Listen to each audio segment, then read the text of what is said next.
Welcome to Proudly Said, bold voices and real stories. I'm John Hyland, Scouse, queer, and still trying to make sense of it all. This space is for the stuff we don't always say out loud, but probably should. Let's get into it. If you are listening to this episode, you need to go jump on the YouTube very quickly just to see what's behind us. Never thought I'd be doing a podcast in front of a horse. Thankfully, I think it's a female horse as well. Do you want to check that out? No, I don't want to. So we're here at the School of Veterinary Science because I'm here with lovely Noel Hughes, who is, well, you're a student here. Yes. How are you? I'm good, thanks. The only thing I did today was 1 hour of revision, so... Ran out of revision? 1 hour of revision. Oh, I thought you said you ran out of it, and I was like, that's probably a good thing. I've done it all. So what year of uni are you in at the moment? So I'm currently a third year vet student. How many years are there in that degree? So there's 5 years at the vet course. So I've got my last year in Liverpool to this year, and then when I go into 4th year and 5th year, I move over to the Wirral, and we have like our own like separate campus over there to like all like clinical and practical things. So you go over to the dark side, that's what we call the Wirral over here. Okay. The dark side. Is that because you're going to like the rural bit, like the full-on countryside? Yeah, so, you know, that's where the cows are, the sheep, the pigs, the horses. We've got like our own like equine hospital, small animal hospital, large animal hospital, the whole shabam. Okay. Well, we'll get into the vet stuff in a minute. I want to ask quickly, because I've been dying to get someone from the student community on just to talk about the queer student experience, I suppose. Yeah. So what made you choose Liverpool?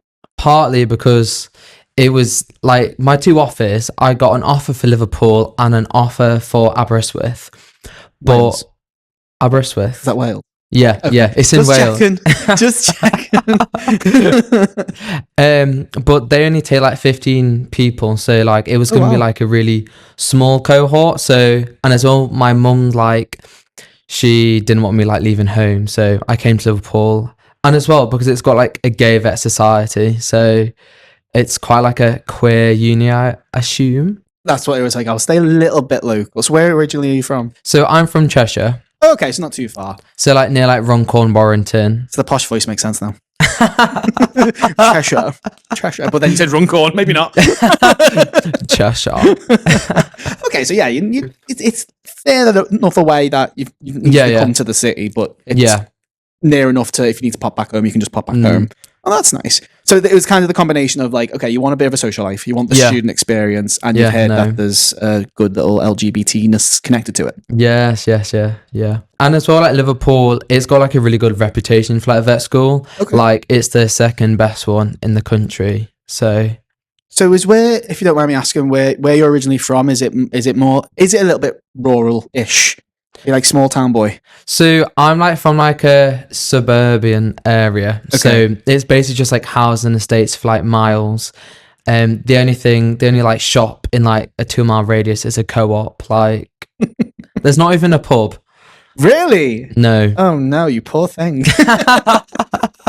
Okay, so what was it like coming into like the city? Because I imagine if your first year you were in halls in the middle of the city centre, which to many, especially in Liverpool, because we get a lot of Northern Irish students and they go a bit crazy because the venues close at like 1 a.m. over there, not 8 o'clock in the morning. So what was that whole experience like for you being, you know, I suppose it's like small town boy coming to big... small city, small big city. I like Liverpool, like a little pocket. It was a bit like a bit of an eye opener. Yeah, so like for me, like at my high school, there wasn't like many like queer people, so I think it was a bit nerve-wracking coming to like uni because it's like, am I going to be the only like gay person in the year, or like the only gay in the village? As soon as I like started to like make friends and like look into like the different societies, I definitely like discovered that like there are like queer societies. Yeah.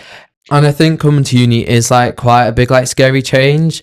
Like when you're at college, you're literally like, you're getting your meals fed, like your mum's like doing your washing for you, she's doing your dishes, and then like you come to uni and like you've got to do it yourself, and like you got to learn how to like put the microwave on, and you know, like one of my like uni fails within like the first like 3 weeks is my mum, like she gave me this like curry and she put it in a tinfoil like container, Right. and I accidentally like put it in the microwave because on the lid it just said heat me up.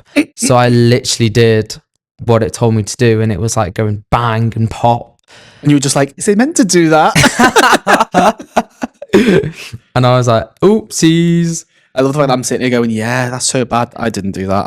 I stayed at home for uni and I continue to get my meals prepped and my clothes washed, so I can't even comment. Yeah. Did you feel like it was just a big whirlwind adventure? It's like, you know what, I feel like an adult now. I can do what I want. Yeah, like it's really nice. Like you can literally do whatever you want, and you don't even like need to tell anyone. You just do it. Like if you want to like club to like 5 a.m. and not even tell your mum where you are, you can just go.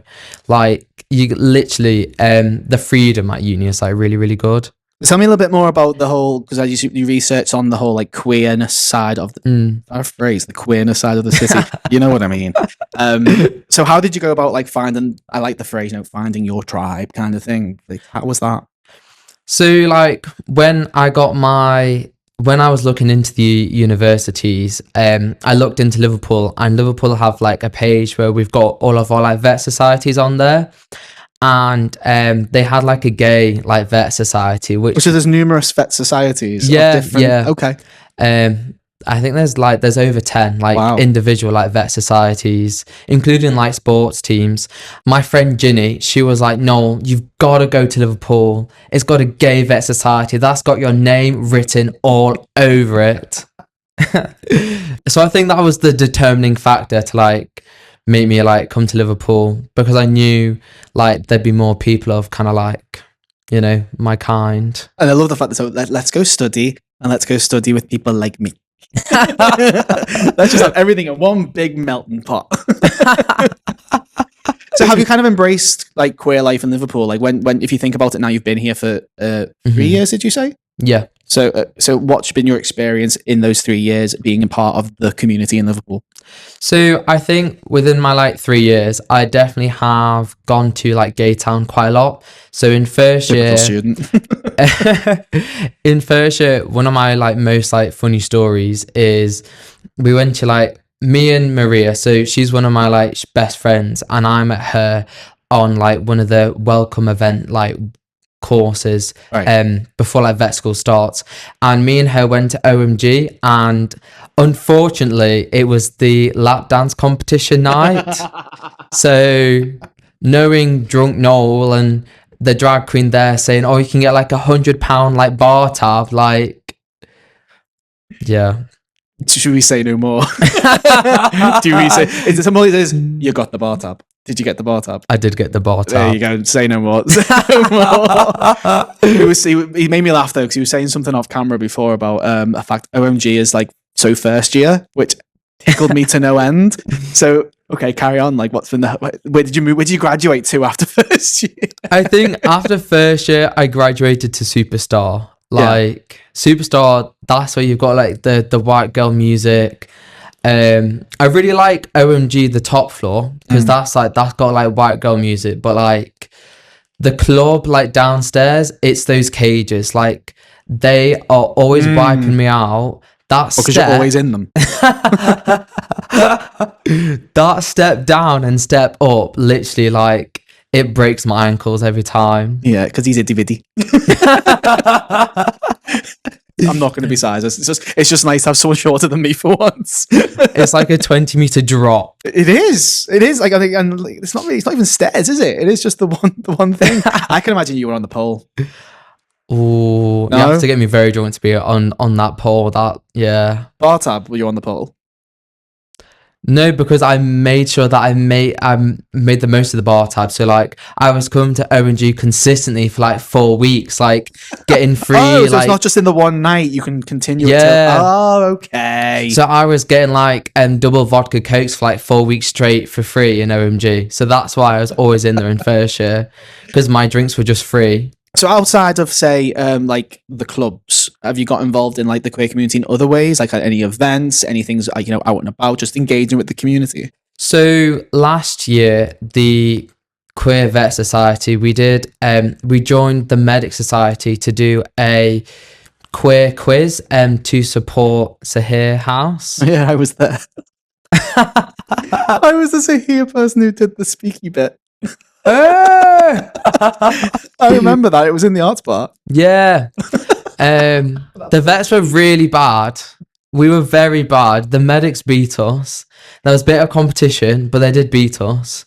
Bless you. I think that's not funny. I'm sorry.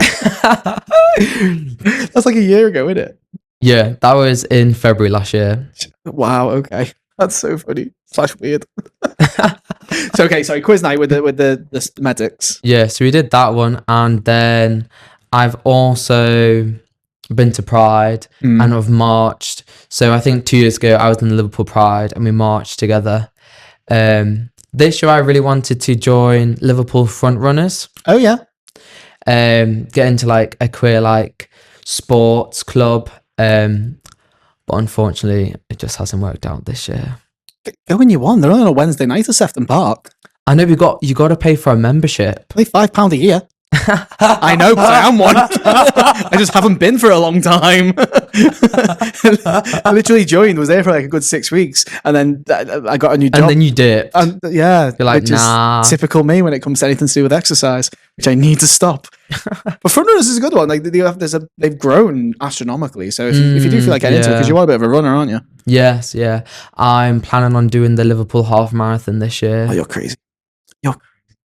Anyway, let's get into veterinary science, right? Yeah. So why veterinary science? Why do you want to be a vet? So I originally wanted to be a doctor. I think that was because my parents were like quite pushy to do like do sciences, yeah. Make money, stuff like that. Fair. But then I realized that human gore is just like not for me. But animal gore is. Yeah, like it's a creep. Surprisingly, there's quite like a lot of people on my course who cannot stand human gore, but like when it comes to animals, they're all like in for it. I think it's around this thing of like it's a weird analogy, like if you watch a film or a TV show and like an animal, you hear like a dog whimper, like all of a sudden you're like, no, don't hit the dog, but a person gets killed, you don't bat an eyelid. Do you think it's that kind of mentality of I want to help the animals?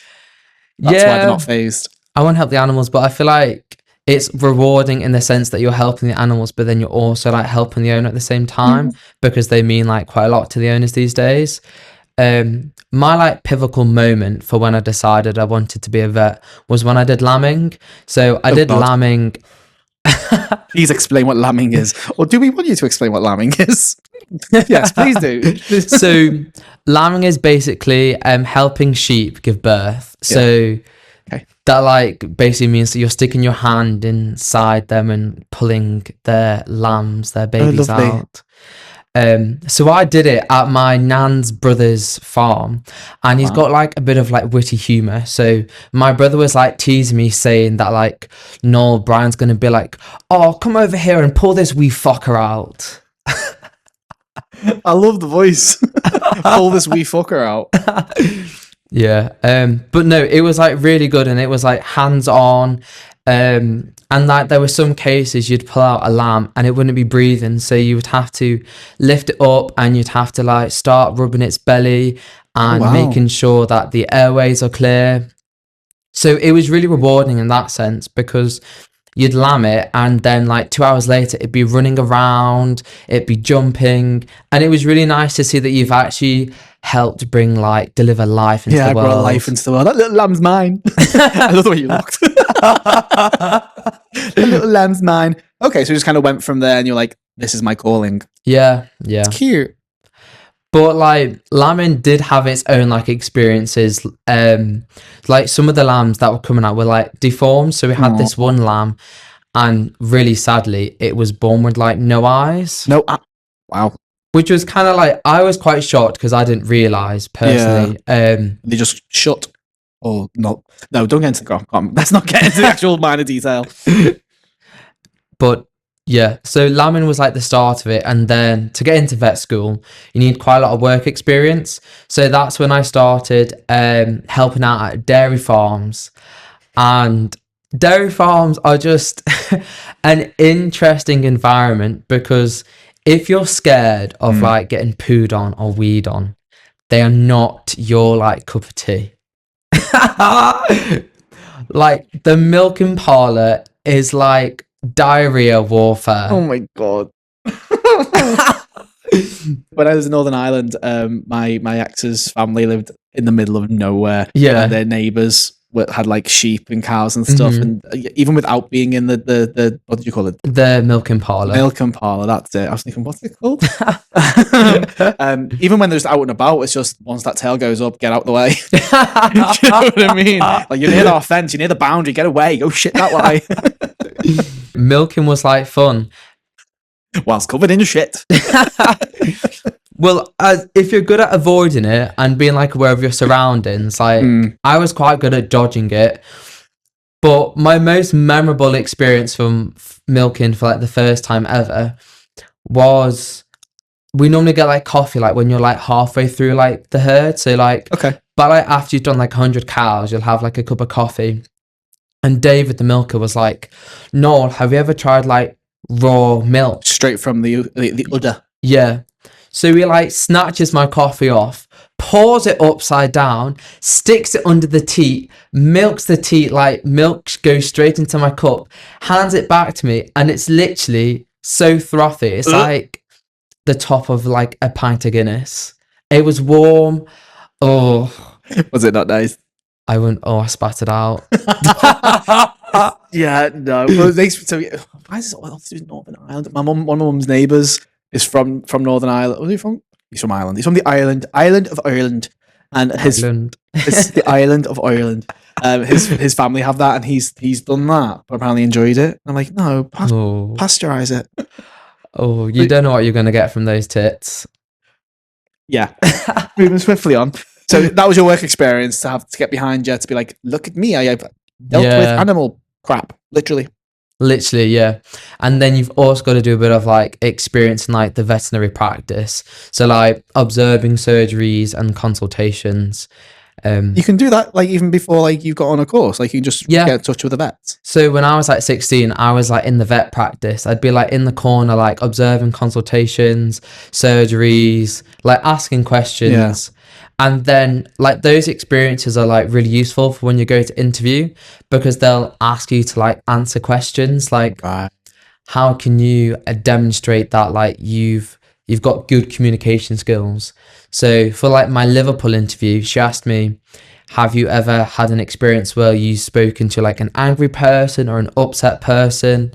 So I used to work at Inflate Nation, and I had to deal with like a really angry customer, because he came up to me and with his child. Now, another kid on the inflatables had bit his child. Oh no! And he like showed me the bite marks, and he was like, someone on the inflatables has bitten my child. What do you want me to do about it? And I was like, And then I had to get my manager in. Yeah. So you didn't deal with it. So that wasn't a good example, Noel. Give me an example. I got my manager. That's an interesting one. But you know what? That's quite nice actually, because I think some people. That's quite nice. That's such a weird way to describe it. The way that it's not just the practical skills or the academia, because that's obviously a big thing with universities. There's got to be an academic practice behind it. It is also teaching some life skills. Like how would you communicate? How would you deal with this? Yeah. Like, which is true, because I suppose vets have got to potentially deliver some pretty bad news. No, communication I feel like is one of our like most important skills. Like especially like when you're delivering bad news, or like you're trying to speak to clients to like gain information about their like pets, you've got to like say it in the right tone and ask the right questions, otherwise it can like cause conflict. What makes Liverpool Uni, because you said it's one of the best vet schools in the country, I'm assuming. Yeah. So what makes it that? 'Cause I mean, I have seen like pictures from your vet things, and there's a lot of yous. There's a lot of you, so it must have a good reputation. Yeah, no. So Liverpool is really good because it's been around for 120 years. Wow. This particular veterinary science. The vet school has been around for ages, and it's just got loads of like teaching facilities. So we've got like Lea Hurst. So most vet schools, when they do your rotation, so that's like your placements, they'll like ship you off to like random vet practices. But at Liverpool, you do your placements like in the Liverpool like veterinary practices, which is cool, with like your lecturers, and they like help you on rotations. So that's one aspect that makes Liverpool really good. And there's lots of support and there's lots of extracurriculum activities. Like coming to Liverpool, you're so much more than just like a vet student, because like you're integrated within the whole like city and the whole like uni. Most like vet campuses are quite isolated. So to be like on campus, like right next door to the medics, which is literally to the right of us. No, left. My bearings are terrible. Brownlow. I think that's like really good. I think to be fair, because when people think like vets in these days, it's either your local vet or the Yorkshire vet. Yeah. You know, from the TV program. Yeah. So I imagine most people think, oh yeah, if you're going to go learn to be a vet, you're going to go into the middle of nowhere, like technically where you're going next year. Yeah. But like full blown like rural Midlands, middle of nowhere. Yeah. The Yorkshire vet is like a good representation of what like a vet is, but it's not, it doesn't represent new grads. It represents people who are really experienced, who have been in the job for like 10 plus years and know what they're doing, compared to new grads who are like shitting bricks on the first day. And when we have to like do surgeries, graduated like 2 months prior, like it's really nerve-wracking, it's really stressful, it's just quite overwhelming. And I think it doesn't show that side. Yeah. So what is the difference then, suppose, like, because I think we might get too technical, so tell me if you like, John, move on. Because I think I love having I've got a dog. Yeah. And I've already said to myself that once he's done, yeah, there won't be another one till I'm properly settled or whatever, because it takes a lot and stuff like that. But also, it's bloody expensive. Yeah. So I mean, I've seen recently that, you know, there's been news reports on vets and price and practices and this, that, and the other, I think. But in the same breath, it's also like, you know, how could anyone be against the NHS if you've got a dog or pet, because you are aware of what that kind of insurance thing is like? You know, the way like there's like a difficulty with the NHS getting into like those positions. Is there something like that with vets? Do you find like it's difficult to then get a job out there, or is there a nice journey? No, because of like Brexit. Bloody Brexit. Who would have thought that would have come in on a bloody vets podcast one? There's like less like European vets, so there's quite like a surplus for like, well, there's a need for like vets. And especially like during lockdown, there was the lockdown puppy craze where lots of people got puppies in lockdown, so we needed more vets to meet the demand for like more animals. And for like a normal vet, you're kind of just like a general vet, so you do everything from like consultations to surgeries, dentists. Like it's like doctors and dentists like combined skill wise. But for like vets, we do that on animals, we do the whole shebang. So what would your journey be? Because I know, so for arguments, I've got a pug and they have eye issues. Yeah. Abundant. My little one has put me through so many with eye ulcers. I'm surprised he's never had an eye removal, I'm not gonna lie. But there was a point where they're like, we might need to take him to the eye specialist thing. So what is your preference? Would you want to just stay as the general practice so you can support people on the ground, or would you want to choose a specialism? I think I would want to at least do like 5 years like general, to like get my stuff together, so I know what I'm doing, I've got confidence, and then maybe specialize. Yeah. But it's hard to specialize because you've got to do like a residency. It's like you have to do like 5 years additional training to specialize and focus like mainly on what that is. Yeah. So, and as well, you also have like a pay cut. Oh, because it's like you're going back into studying kind of thing rather than actual doing your job. So it's a bit like, is it worth taking a bit of a pay cut for like 5 years to specialize, or is it just worth working as a normal vet and then just like working your way up to become like a senior manager, a senior vet at the practice? That makes sense. So we talked before about like a lot of the vet students aren't big on human gore. Yes. but are okay on animal gore. Yes. So I love when I don't love. I flipping hate it actually. You know when you're like watching, I don't know, ER Casualty. Not that I watch them. But you're watching those things where they've got doctors and they start. And I always think like, I wonder how long it took that actor to remember that like bone name or that whatever name. God. Are they similar with animals? Like, do they have like all the same kind of like weird scientifical names that you have to refer to them as? Yeah. So for like when you come like to second year, we learn about parasites. So parasites are quite like a big thing in dogs and cats because you've got your flea and wormer, and then for sheep and livestock, you've got like your worms. So I've actually got like a little game for you to play. Great. Brilliant. It's called, is this a parasite, like a worm, or is this like a dinosaur? Is this a worm or is this a dinosaur? What you just said to me? Okay. So what's you gonna like tell me the weird scientifical name and I've got to guess? Yeah, or you can try and pronounce it.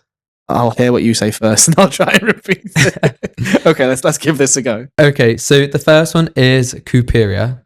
Couperia. Yeah. I want to say that's a parasite.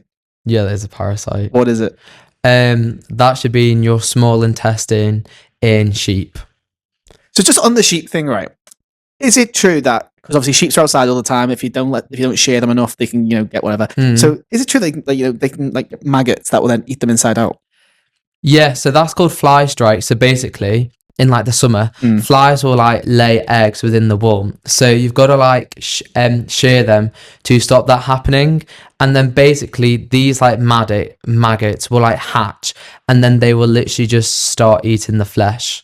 And the sheep just as unaware, or is just slowly being eaten alive? It's just like literally like slowly like being eaten alive. It doesn't like even realize it. So it's quite gruesome. Yeah. They're quite like, it's quite bloody. It's not like a nice scene. Sorry, everyone. It's just because you mentioned sheep and I'm aware of that, so I just have to ask the question. Yeah, no. I come from like a farmer background. So my dad has he has 80 sheep. Oh, okay. And previously, like we have like seen cases of like maggots, and that hopefully wasn't because I didn't put enough fly spray on it when I did them. Oh, so it was Noel's fault. But sorry, Daddy Hughes, it's Noel's fault. But we try and share them in May time, so it reduces the risk of any like flies like laying eggs. Okay, well, Karen, what's the next one? Do you want me, if it's a really bad one, do you want me to have a look at it? Or have you got the answer on there as well? I haven't actually. Okay, this is the second one. Trichostrongylus. Close? Yeah, that's quite close actually. Well, that's quite well. What do you think it is? Say it properly for me. It's Triostronglus. It sounds like a parasite, but I feel like it might be a dinosaur. What are you going to go for? I'm going to go with parasite. It is a parasite. Get in! Okay. My next one is Parasolophaphus. You couldn't even say that yourself. See, you know what? This is going to sound really weird. I'm listening to the ending because all dinosaurs are something associated. So I'm going to say, is that one a dinosaur? It is a dinosaur. I'm doing well. Damn it. You're shit. Go on. Okay, the next one. Chiroptes bovis. That sounds like a parasite that might come out your fucking bumhole. It's actually a mite. So it is a parasite? Yeah, it is a parasite. So it's just a random mite? Yeah, it's a mite that you'll find in horses. Oh, sorry. Yeah, sorry, mate. Soz babe. We can't quite decide if let's not assume it's gender. But it's similar to the scabies mite as well. Lovely. Okay. You can get that in dogs as well. Oh, okay. Yeah. Okay, make sure he's Jewish. I think he's Jewish flea treatment and worm treatment actually. What about baryonyx? Baryonyx. Yeah. I feel that's a dinosaur. Okay, is it a dinosaur? I've got a 50-50 chance, haven't I? Let's be honest. Is it a dinosaur? Yeah, it is. I think I need to explain what's it look like, if you know, or if you just it is an it. omnivore, so it's omnivore. Yeah, so it eats fish and meat. It's a smaller version from a spino. I enjoy Jurassic Park. That's the height of my knowledge. What about hypoderma? Parasite. Damn, you're actually doing really well. I think I'm 100%. You've got all these right so far. What's a hypodermo? So that is a type of fly.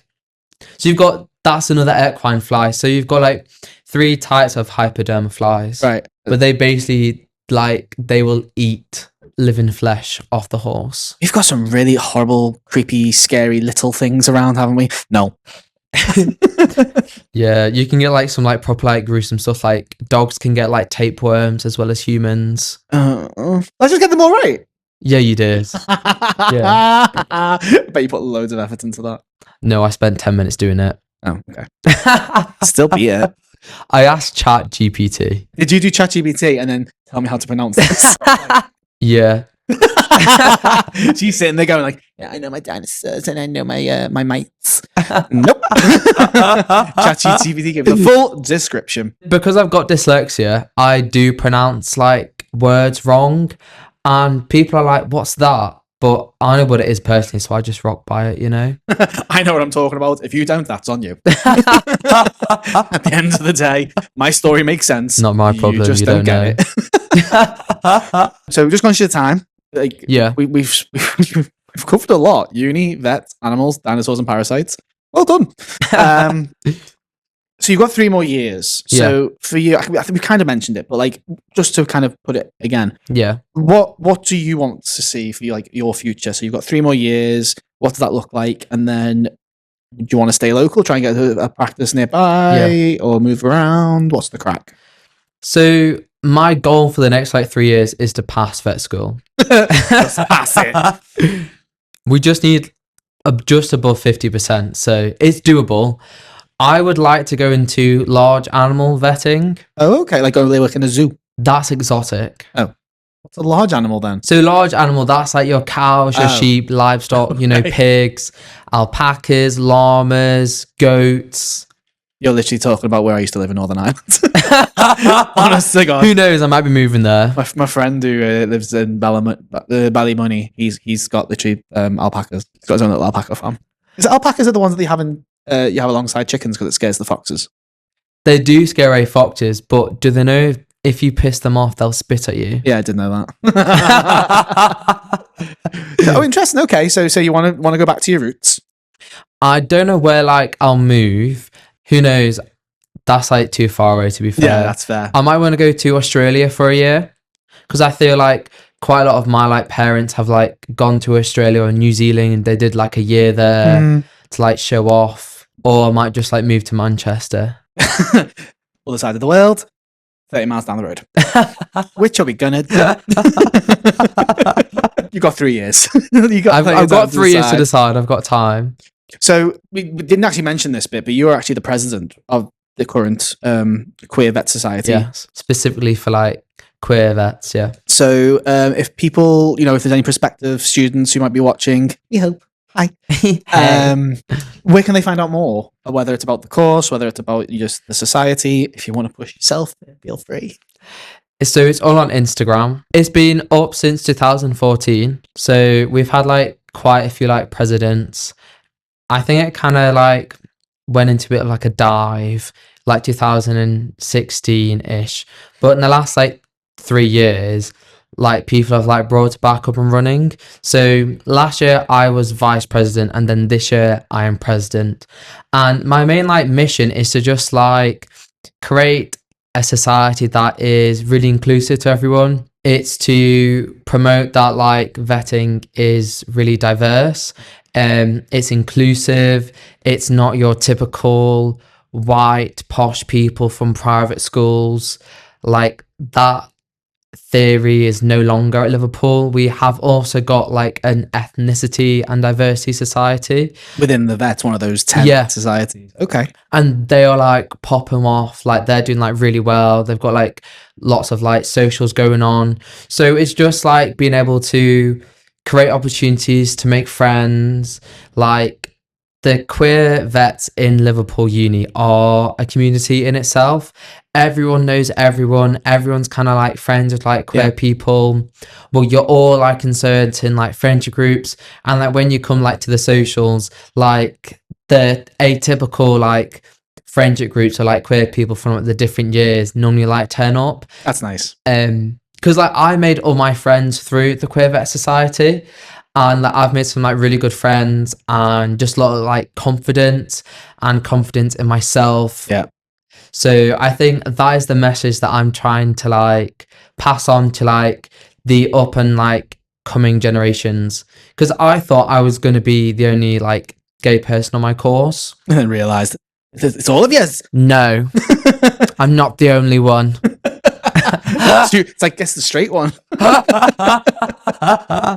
Bless. But no, I have seen like some of the stuff that you do as a society, and you know what, it is exactly what you say. It's a lovely little community that try and go out and do things and try and do things that aren't necessarily attached to like drinking culture, which is fabulous. So you are creating a community of people who can just get by the university life. Yeah. So do you know what the handle is off the top of your head? It's at Love Queers.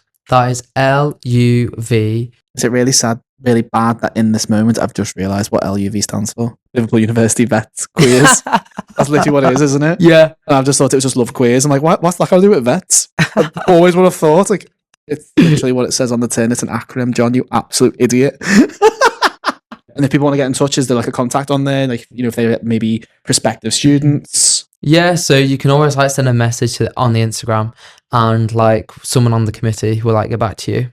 Fabulous. So if you've got any like last wise words of being a student in Liverpool, why people should maybe come to Liverpool as a student, for the city, for the uni, any passing words of wisdom? I think Liverpool is really inclusive, so I would definitely come. There's so much like extracurricular activities here to do.